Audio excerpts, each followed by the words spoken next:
مذہب نہیں سکھاتا آپس میں بیر رکھنا، ہندی ہیں ہم وطن ہیں ہندوستاں ہمارا۔ جی ہاں ناظرین، علامہ اقبال کے اس مشہور کلام کی روشنی میں آج ہمارے ساتھ گفتگو کرنے کے لیے موجود ہیں All India Muslim Personal Law Board کے وائس پریزیڈنٹ جناب ڈاکٹر کلب صادق صاحب۔ السلام علیکم۔ وہاں سب سے پہلے میری گزارش ہے کہ اس مشہور کلام پر روشنی ڈالیں جس سے تقریباً ہر ہندوستانی واقفیت رکھتا ہے۔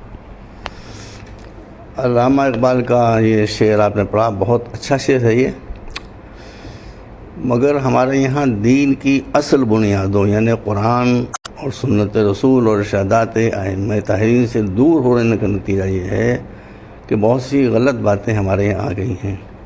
مثلاً اور اس میں اچھے لوگ ہیں، مثلاً علامہ اقبال نے فرمایا کہ مذہب نہیں سکھاتا۔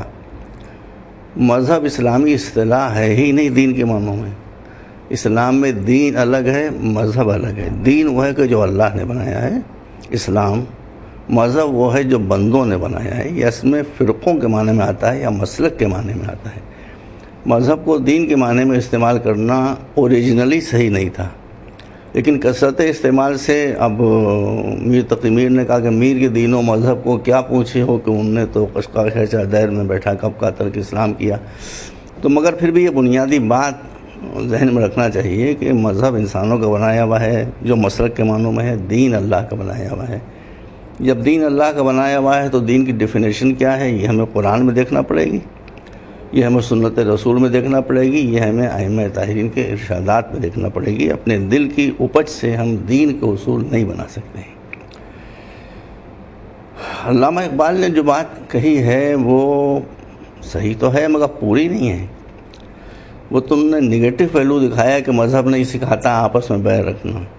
اصل میں یہ کہ دین اس بات کا حکم نہیں دیتا کہ آپس میں بیر نہ رکھو، دین تو اس کا حکم دیتا ہے کہ سب سے محبت کرو۔ یہ بات آپ کو دین کا یہ پازیٹیو میسیج ہے۔ رسول کی حدیث ہے کہ حل الدین الا الحب، کیا دین محبت کے علاوہ بھی کسی شے کا نام ہے؟ بے شک دین دشمنی بھی رکھنے کا حکم دیتا ہے، مگر دشمنوں سے نہیں بلکہ برائیوں سے۔ برائیوں سے انسان دشمنی رکھے، اور جو مخالف ہے یا ہماری کسی بات کو نہیں مانتا ہے وہ بیچارہ بیمار ہے۔ اگر ڈینگو بخار کہیں پھیل جائے تو آپ مچھروں کو ماریں گے، مریضوں کو تھوڑی مار دیں گے۔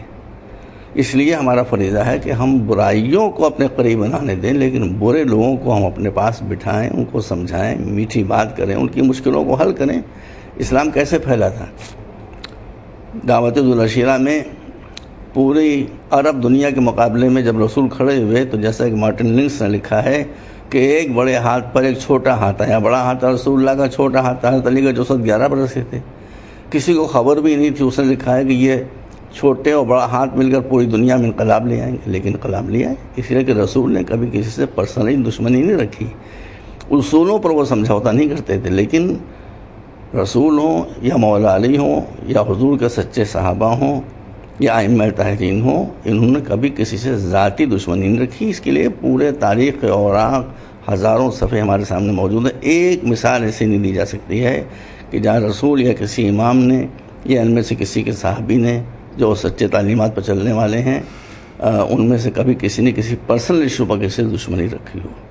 مذہب میں یا دین میں اگر دشمنی ہے بھی تو وہ اس نظریے سے ہے کہ بری چیز کو سوسائٹی میں پھیلنے نہ دی جائے، اس کے مٹانے کا طریقہ محبت، الفت، ایک دوسرے کا کام آنا، ایک دوسرے کی مشکل کشائی کرنا، یہ ہے، نہ یہ کہ گالیاں دینا، برا بھلا کہنا اور ناسزا الفاظ استعمال کرنا۔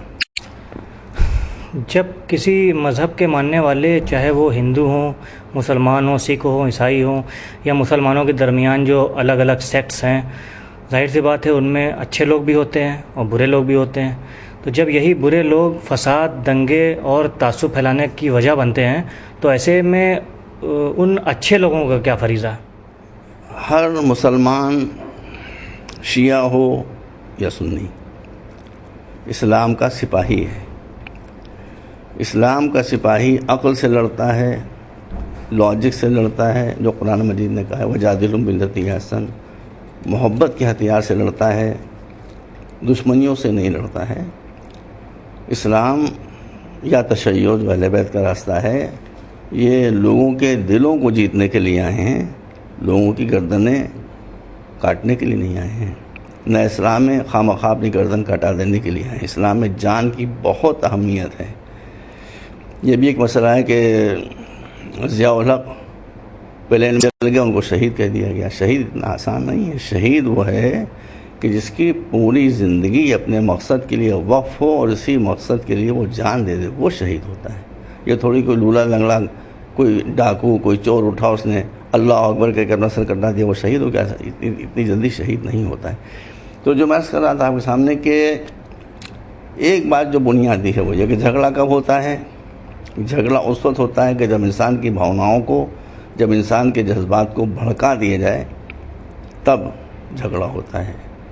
یہی بنیادی بات ہے۔ اور اسلام ہم کو جو حکم دیتا ہے وہ یہ کہ ہم ریزننگ کی پیروی کریں، عقل کی پیروی کریں، انٹلیکٹ کی پیروی کریں، کبھی جذباتی نہ بنے۔ جب ہم جذباتی بنتے ہیں تو ہم اسلام کے دائرے سے نکل جاتے ہیں۔ دوبارہ اسلام کے دائرے میں پلٹ کر آنے کے لیے ہم کو عقل پسندی، لاجک اور ریزننگ کا سہارا لینا ہوگا۔ اس کے تحت جو فیصلے ہوتے ہیں وہ صحیح فیصلے ہوتے ہیں۔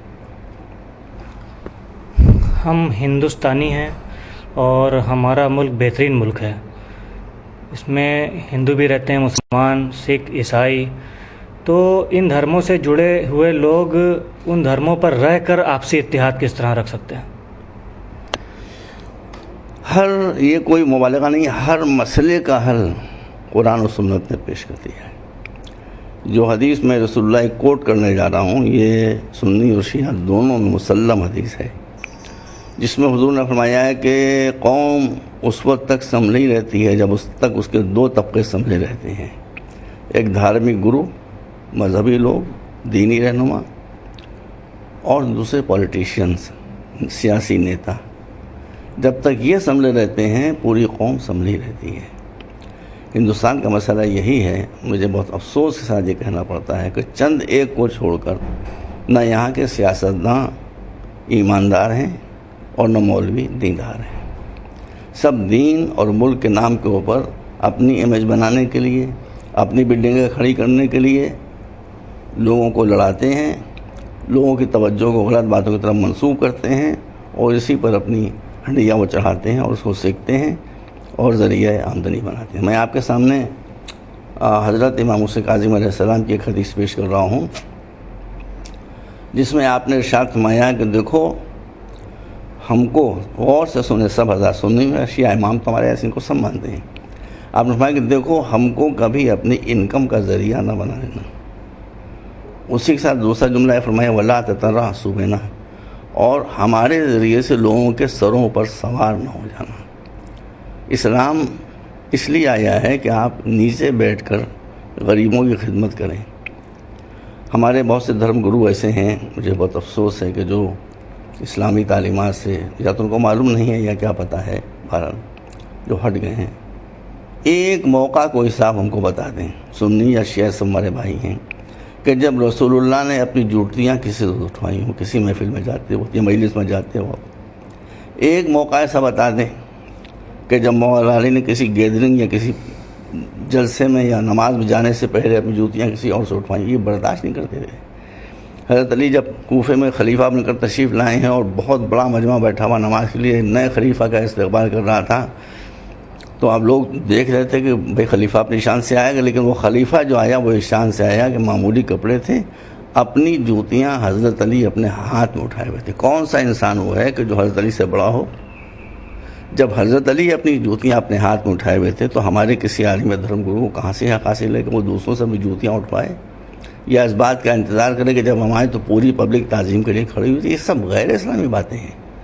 اسی کی وجہ سے لوگ مذہب سے دور، مذہب میں کوئی ایسی بات نہیں ہے، مذہب میں دین میں کوئی ایسی بات نہیں جس سے آدمی بھاگے، مگر مذہبی افراد کا کردار ایکسپلائٹیشن کا ہے، استحصال کا ہے، شوشن کا ہے، لوگوں کو لڑانے کا ہے۔ اس کی وجہ سے لوگ مذہب سے بھاگ رہے ہیں۔ مذہب کی کوئی تعلیم ایسی نہیں کہ جس سے لوگوں میں نفرت پیدا ہو سکے۔ آخر میں ہم چاہیں گے کہ ہمارے ناظرین کو کچھ پیغام دیں۔